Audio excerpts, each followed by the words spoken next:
Filer हो या non filer हो, अब वो ना नई गाड़ी खरीद सकता है, ना वो पुरानी गाड़ी को अपने नाम पर ट्रांसफर करा सकता है अगर वो किसी भी शख्स से खरीदता है। इसकी वजह यह है कि हुकूमत ने एक नया बिल कौमी असम्बली में पेश किया है, जिसकी मंजूरी के बाद से ये पाबंदी जो है वो आयद कर दी जाएगी। और इस बिल के तहत जो है वो तमाम मोटर रजिस्ट्रेशन अथॉरिटी जो है, जो कि एक्साइज डिपार्टमेंट है, इसमें जब नई गाड़ी खरीदी जाती है, जो कार मैन्युफैक्चरर का या शोरूम जो होता है, उसको जो है वो मना कर दिया जाएगा कि किसी भी फाइलर या नॉन फाइलर की जो ट्रांसफर है या परचेज या रजिस्ट्रेशन उसके नाम पे है, उसका आपने किसी भी किस्म से कोई भी लेटर इशू नहीं करना है। अब फाइलर और नॉन फाइलर को नई गाड़ी खरीदने से या पुरानी गाड़ी को अपने ही नाम पे ट्रांसफर करने से क्यों रोका गया है, वो मैं आज आपको वीडियो में बताऊंगा। अपनी वीडियो शुरू करने से पहले मैं आपसे रिक्वेस्ट करूंगा, मेरे फेसबुक पेज को लाइक करें, यूट्यूब चैनल को सब्सक्राइब करें। जो मेरी आपसे रिक्वेस्ट ये है कि मेरी वीडियो को पूरा जरूर देखा करें, ताकि जो भी कंसेप्ट है लीगल इशू से रिलेटेड या उस रेलेवेंट टॉपिक से रिलेटेड, वो आपको जो है वो कम्प्लीटली समझ आ जाए। अब आइए अपने सर टॉपिक की तरफ,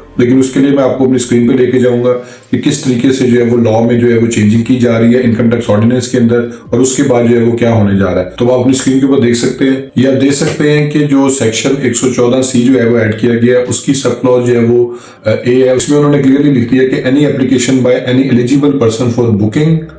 purchase or registration of a motor vehicle shall not be accepted or processed by any manufacturer of a motor vehicle or vehicle registering authority of excise and taxation department as the case may be। यानी कि आप ये देख सकते हैं कि इसमें जो है वो ना सिर्फ जो है वो बुकिंग को रोका गया है, बल्कि परचेज को भी रोक दिया गया और रजिस्ट्रेशन को भी रोक दिया गया। अब इसके साथ साथ जो है वो ये भी उन्होंने कहा है कि ना ये ऐसी कोई एप्लीकेशन एक्सेप्ट की जाएगी और ना ही प्रोसेस की जाएगी। किससे? जो manufacturer of a motor vehicle है, यानी कि पहली कंडीशन में जो है वो शोरूम वालों को मना किया गया है कि आप जो है वो being a manufacturer of a motor vehicle जो है वो गाड़ी को जो है वो रजिस्टर्ड नहीं करेंगे as a first owner of the property. Second stage के ऊपर उन्होंने कहा और vehicle registration authority of excise and taxation department, यानी कि ये जो एक्साइज एंड टैक्सेशन डिपार्टमेंट होता है, जिसका काम होता है कि सूबे में जितनी भी जो गाड़ियां उसको जो है वो ट्रांसफर करना, स्पेशली जो सेकंड हैंड व्हीकल्स होती है, जब आप एक बंदा ओनर जब परचेज करता है तो वो डायरेक्ट शोरूम से जो है वो गाड़ी परचेज करता है और वहां पे उसकी बुकिंग होती है, उसके बाद उसको एक्साइज वाले ट्रांसफर करते हैं। और सेकंड स्टेप के ऊपर ये है कि अगर वो कल को किसी स्टेज पे किसी को बेचता है वो गाड़ी, तो फिर उसके बाद जो है वो उसको ट्रांसफर कर देता है दूसरे शख्स के नाम पे। अब इस प्रोविजन को जो है वो किस हिसाब से जो है वो मना किया, वो मैं आपको बता देता हूँ। इसमें आप एक इंपॉर्टेंट बात देख सकते हैं कि इन एलिजिबल पर्सन का जो है वो जिक्र हुआ है। अब ये इन एलिजिबल पर्सन कौन होता है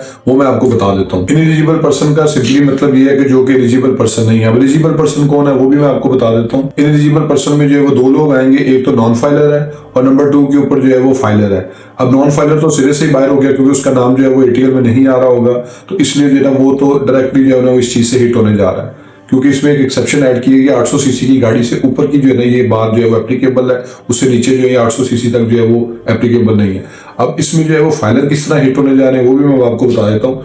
कि एलिजिबल पर्सन सिर्फ वो कंसिडर किया जाएगा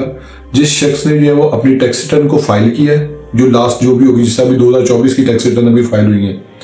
immediately preceding the year of transaction mentioned in subsection 1 and has sufficient resources in the wealth statement in case of an individual or financial statement in case of a company or association of person। यानी कि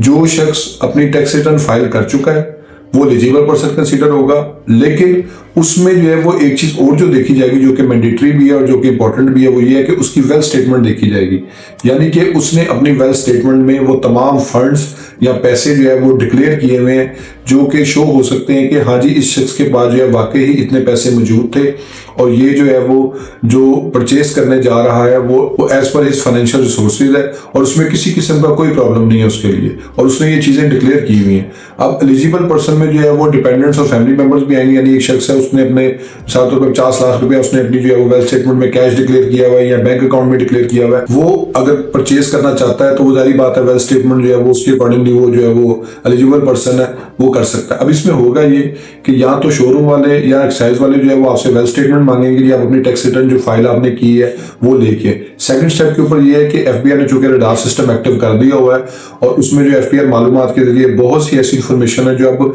हुकूमती level पे हुकूमती इदारों के साथ share की जा रही है, जाएंगे, जिसमें बैंक्स भी शामिल है, जिसमें जो है वो प्राइवेट हाउसिंग सोसाइटी भी शामिल है। अब इस तरह जो एक्साइज डिपार्टमेंट्स है, जो गवर्नमेंट के इंस्टीट्यूट्स हैं स्पेशली, उनको जो है वो उन्होंने डाटा शेयरिंग स्टार्ट की हुई है और उनके पास डायरेक्ट जो है वो किसी का एंट्री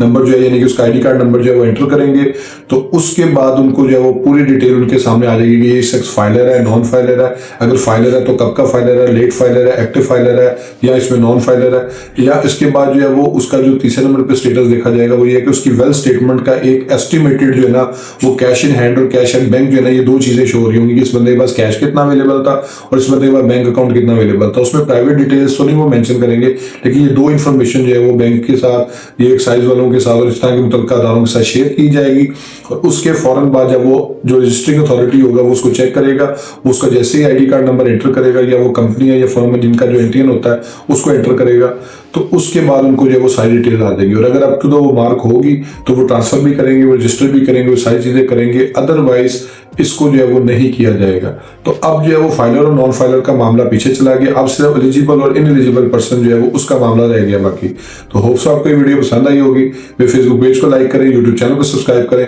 ताकि लीगल टॉपिक्स पे इस दौरान मैं आपसे शेयर करता हूँ। Thank you for watching.